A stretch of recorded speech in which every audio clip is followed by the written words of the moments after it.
Pangulong Bongbong Marcos, kung gusto mong magkaroon ng magandang legasiya, ang pangalan mo, ipakulong mo lahat ng magnanakaw. Nakatingin kami sa iyo, Pangulong Bongbong Marcos. At inaasahan ka namin, hindi dahil sa idol ka namin, kundi dahil sinaswelduhan ka namin at inaasahan namin na tutuparin mo ang inuutos namin mga employer mo. Kami ang nagpapasahod sa inyo. Tapos na ang panahon na natatakot tayo sa gobyerno.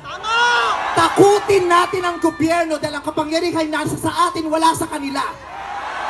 Nakatingin kami sa inyo. Ipakulong. Lahat ipakulong. Pawiin ang mga ari-arian. Bawiin ang mga ari-arian. Pati atay, i-donate. Ibigay ang atay. Pati mata, i-donate. Walang ititira kasi nga, hindi tayo pwedeng maawa dahil maraming salamat sa inyong lahat. Sasamahan namin kayo hanggang mamaya.